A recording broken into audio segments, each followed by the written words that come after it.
So Echoes of the Zariman is live now on all platforms, as well as the return of something else we'll mention at a much later date, probably tomorrow.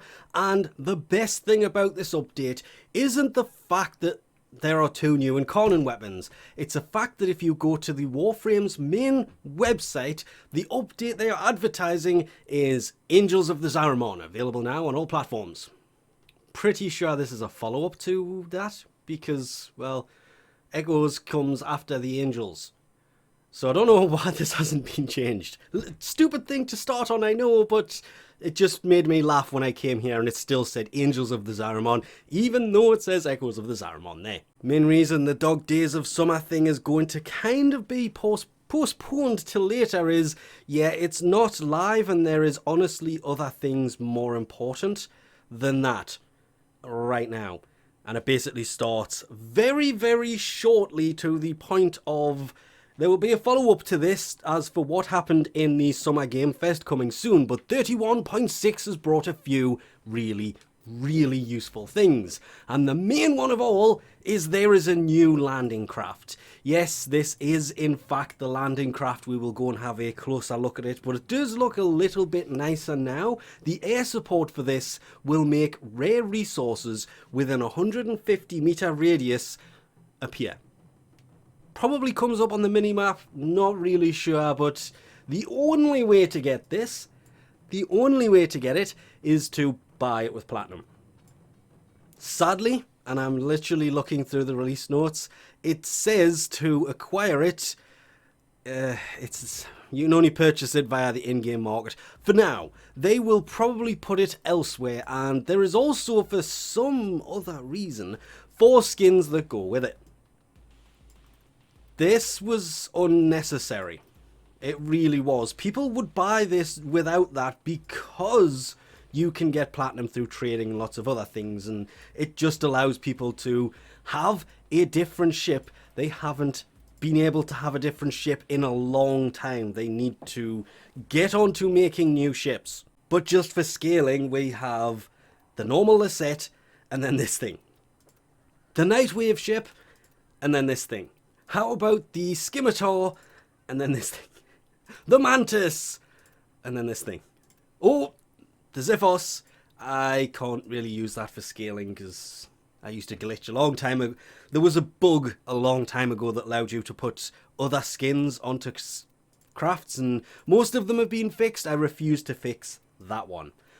So if you ever see me flying that ship, I'm using that one. But it doesn't matter what ship you have, because of course you can use any one of the air supports anyway. We could have Carpet Bomb with that ship, which isn't the air support for it. But I will be leaving a Roken Ion to play with when I eventually get round to actually putting the air support thing into my gear, because it's been on my to-do list for years. I just don't use them anyway.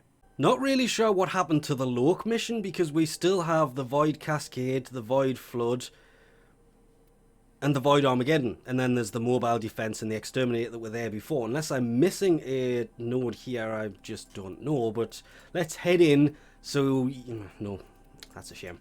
So you can actually see the ship in motion, because to be fair, there's a few things I want to know about this. It's just the loading screens aren't really long enough, and yeah, it doesn't really have that many moving parts on it. It's got a few, not a great deal, but it is tiny. It is absolutely tiny.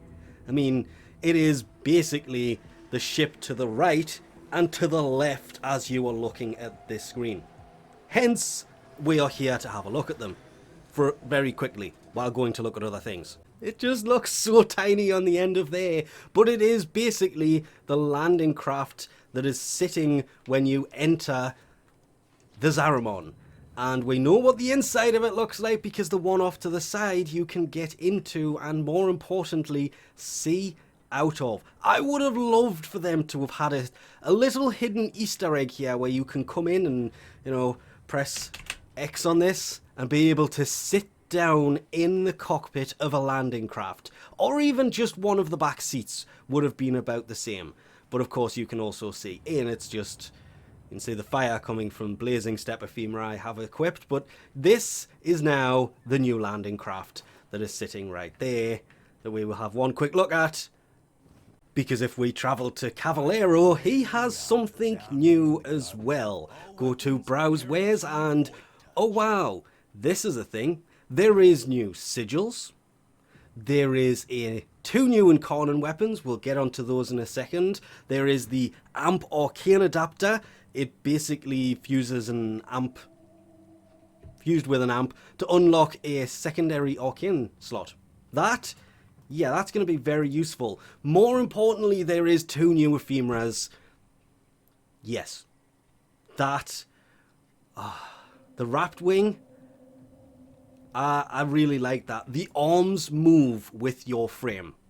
I just wish I could get Frost to actually do an idle animation right now, but obviously he's going to completely ignore me and do whatever it is he wants to do. And then there is what is basically void energy coming out of you, and lots of little angel-y effects as well.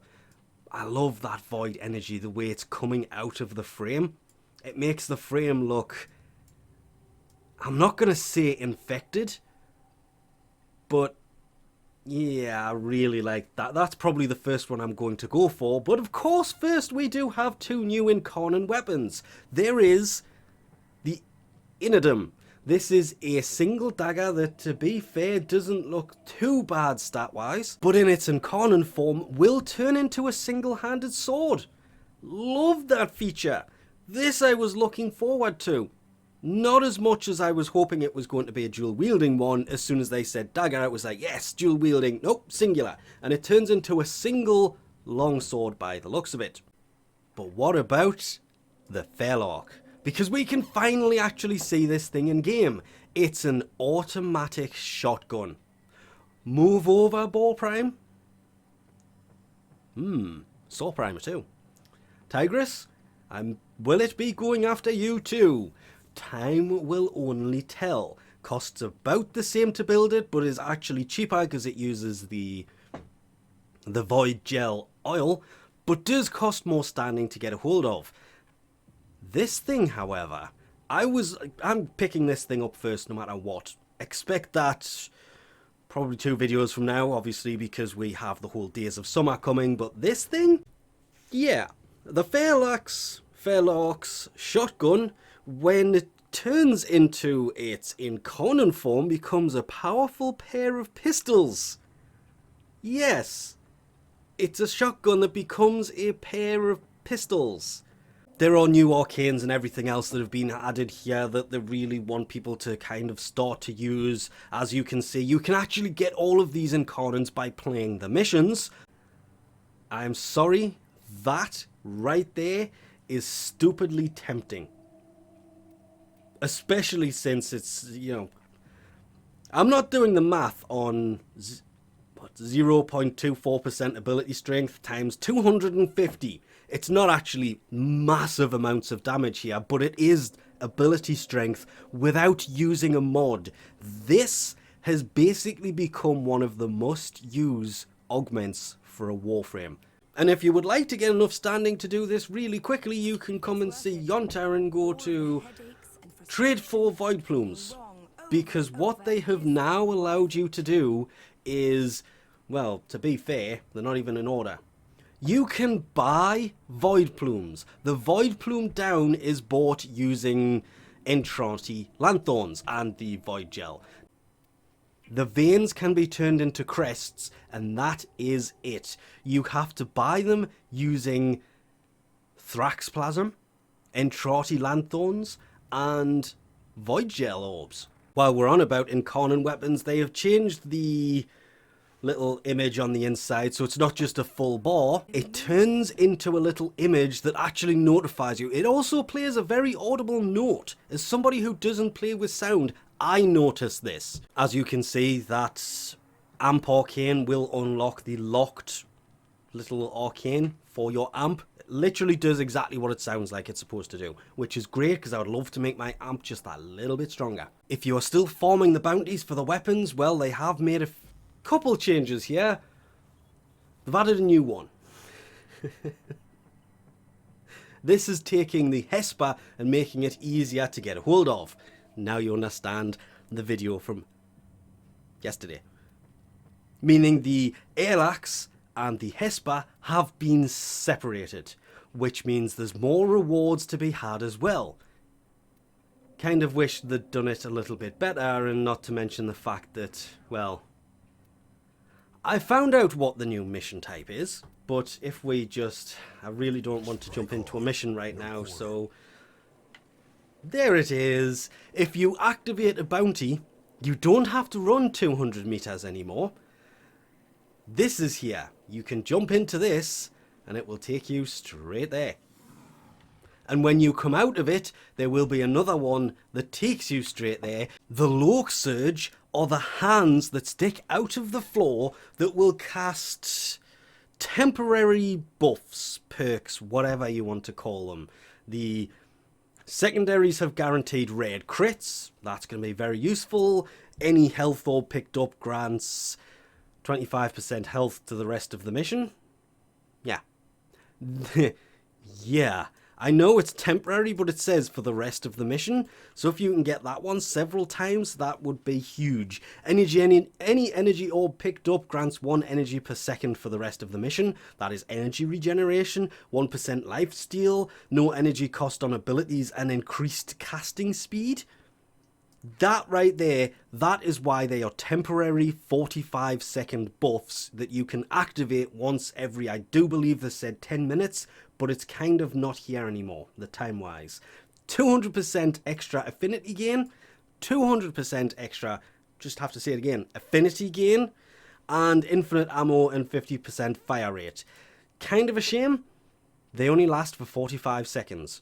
But there will be 3 hands, they said, on pretty much every mission, and it's the hands as to what the Loke Surges are. They will grant buffs to you, but they will also summon an enemy to you.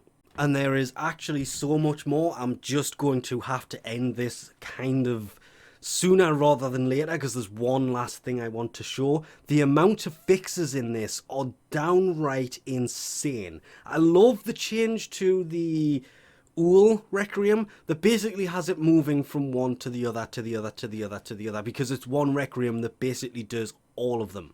I wish you could use multiple Requiems, so you can just put 3 in and basically off your sister or your lich instantly. But no, you apparently still only use 1 at a time, and we're still going through the changes and fixes here. They have, of course, it has to be said without being kind of mentioned, but also being mentioned at the same time. Yep, we're not talking about that. Amongst all the changes, we obviously have the Xmas overcharge things, the Thrax being made weaker, which I kind of agree with, but don't. The Void Sling being fixed, and then, well, there's the rest of the operator stuff. The new war glitch that allowed you to change your skin colour. Well, to use it, you'll need to use the Refacer kit, which will allow you to make yourself blue, as well as, well, there's the Arcanes that are there. That's a different kind of setup. There's the Void Sling. I'm not touching it because I don't want the Void Sling argument. I've had it with a few people, and, well, I haven't had it. I've agreed with a few people. And there's the other stuff. There's one last thing I wanted to mention while we're in here. Blink pads. Yes. This is basically a teleporter that you can place down now pretty much on any open world. They are kind of just... It's the planes. They always use the planes for everything, but it will work anywhere because it even says Plains of Eidolon, Orb Vallis, Cambion Drift. Yeah, I mean, you could have hinted ever so slightly and had maybe Deviri Paradox in there somewhere, try to build a little bit of hype accidentally, but no. Meaning that you can now put a blink pad where you come in at Cetus and instantly teleport to the top of the map, or the side of the map, or the other side of the map. Anywhere you want to. But of course, these are items you have to place, kind of like the waypoint markers, but you don't need to use your Arcwing to travel around anymore. And I'm sorry, there is one particular place this is going to have to go, and that's going to have to be Plague Star. That's all I'm going to say on that, because this is a lot. I mean, come on, how about we do this? This is a lot more than I kind of expected to be added to this update by a large amount. Still going. Still going. We're just now hitting the fix. Oh no, wait, we haven't hit the fixes yet. Yeah. Still going. Yeah. That's just a few changes to the missions. Still going. Some amp changes. Make them a little bit more usable. Shader changes, yet again. They're always doing those. Not talking about that one either. And then we get into the list of actual fixes. And yeah, I think we'll leave this off here for now. Thanks for watching, and I'll catch you next time.